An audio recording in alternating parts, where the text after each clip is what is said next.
What's up, everybody? Taylor here, and I'm here with my buddy Nick. He is a Dragon Ball Z game expert, and I wanted to talk about the new Dragonball Xenoverse game that everybody seems to be talking about. Everybody seems to be loving it, and I haven't played it, but I know Nick has, and so that's why I wanted to bring him on so he could share his knowledge. So, Nick, this game, everybody talking about online, like everybody on Twitter that's bought the game, even people that aren't normally interested in it, I've noticed, have been talking about it.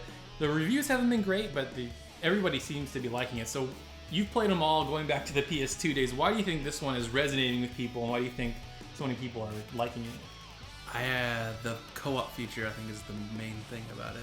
The co-op. Okay, talk about that a little bit. So there's like the main quest called Time Patrols. Those are the single-player missions, and then there's the co-op missions called Parallel Quests, which they do like simple little mission things like kill all these people in like 5 minutes, or find all the Dragon Balls while surviving, kind of stuff, you know?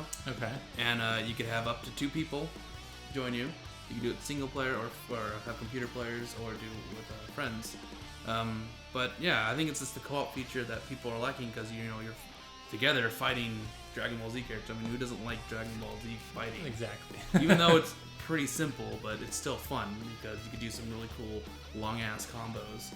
See, that's what the reviews are saying. They said everything else about the game is great except the fighting is really simple. They said, like, once you find a good combo or a good way to defeat an enemy, you just use that over and over again. Is that kind of true? And for against computers, yes. Against people, hell no. Okay. Oh my god. I play against Jake all the time. He's on the Los Angeles Gamers. Plug that later. Yeah. He reads me perfectly. That he always counters my teleport. So you fight. You're fighting, then you teleport away to, and then behind the character to dodge. Dodge his move and attack in. But in this game, you could also press during the combo, press back square or back A. I think that is on the Xbox, and you attack behind. So he usually he's fighting, and he reads that I'm going to teleport, and he just goes bam, and then he continues his combo. And I'm like, what the fuck? Okay. Yeah, so that's annoying, but yeah, it's pretty deep when you start playing people. With computers, you just do, this is my infinite combos: square, square, square, square, triangle, triangle, up, square, square, square, square, square, triangle, triangle, triangle, up, square, square, square, triangle, triangle, and they won't get out of it for some reason. Okay. And it's just so satisfying to do it though. You're just like, haha, I just one-shotted. Yeah, I just one-shotted this cell. And so the other thing that people seem to like is the create your own character, right? You can make your own human, Namekian, Frieza, Majin, and then a Saiyan. So is that like pretty deep? I saw some video, but I don't really know a ton of how deep the customization get. Like, can you unlock different costumes and stuff as you go through the game? Yeah, you could unlock specific DBZ costumes where it's character's costume, and you have to find them or you build them. There's like a mixing kind of thing, like in Atelier, yeah. Okay, like an alchemy system. Yeah, so you build stuff and you get like different souls, which give you power-ups during the battle, different healing items, because you could use items in battle up to 4.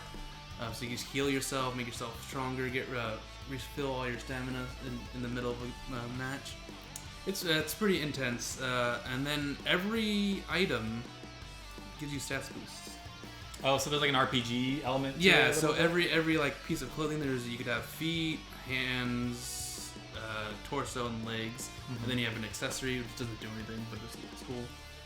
Those give you stat boosts to your ki, basic attacks, strike attacks, ki attacks, supers, and I think HP and stamina. There you go. Okay, so overall, there's make your own character.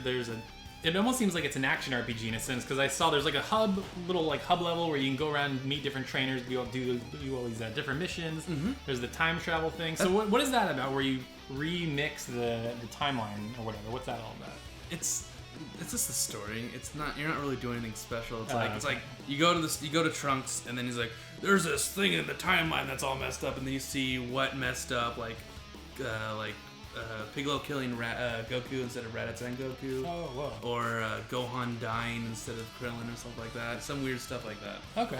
And then you just fight. You do you must make it so this happens. So you're still changing the past, but you're still getting the same outcome as the anime or the manga had. Okay, but it's a slight twist. Yeah. Okay. So it's like, oh, this guy from the Time Patrol saved the day, kind of thing. The hero is you.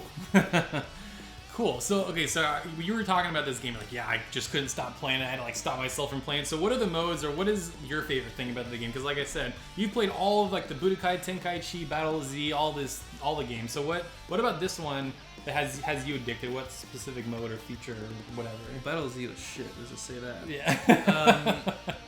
Even for me, who plays all the bad games, Battle Z was just terrible. It was so boring. I don't know. I just enjoy it because it's Dragon Ball Z, and I like the fighting. The fighting could be deep. It's fun to play. It's satisfying. I mean, I played Ultimate Tenkaichi, which is freaking rock paper scissors. Oh yeah, I remember that one. That one was like, I didn't like that mechanic, but it was still fun. They made the game totally cinematic. And by the way, that game also has create a character. This is not the first one. Okay. Like everyone will say, it's like, this is the first time you get to create your own Dragon Ball Z character. No. This is the deepest. This is the deepest. Okay. Yes. The other one, you could create only Saiyans and only males. Oh, weird. Yeah, okay. it was very limited, but it was still just, it was still, you create your own Saiyan. It was cool. A lot more talking. Like, your character is silent in this game. Oh, of course. In Ultimate Tenkaichi, you actually talked. It was pretty cool.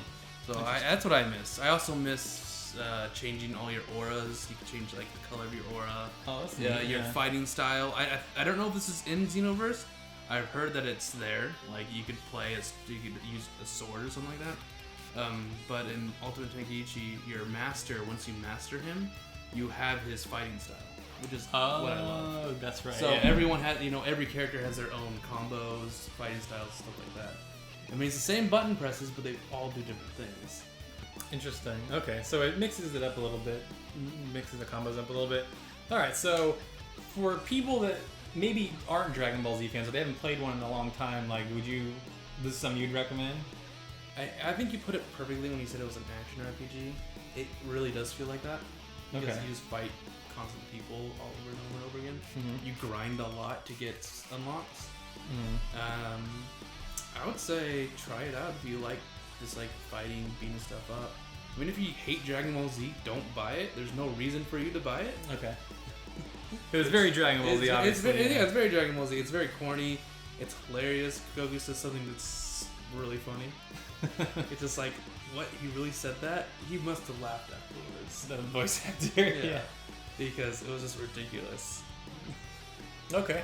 Cool. Well, I'm thinking about getting it maybe when it drops in price. I'm not ready to hop in for $60, especially it's impossible to find. Really? For PS4 at least. Well, last I checked, I was checking the Amazon charts, which make of that what you will. But when I was checking that last, it was like Final Fantasy was number 1 and Dragon Ball Z was number 2. And like I think we were talking about this a little bit. Battlefield was like on the 3rd page. Like nobody's pre-ordering that game, which is really weird. But people seem to really like this game. So. Anyways, Nick, thanks for coming on and telling us a little bit about the game. So, guys, let me know what you think of Dragon Ball Xenoverse. If you played the game, if you're intrigued at all, if you haven't played one in a while, or just whatever your thoughts are on this game, let us know in the comments below. And you could also tell me that it sucks because I don't really care. I play really bad games too. Yeah, I mean, I like Resident Evil 6, and nobody seemed to like that. So, everybody has their own opinions on games for sure. And, but anyways, yeah, thanks a lot for watching, guys, and we'll talk to you next time. See ya.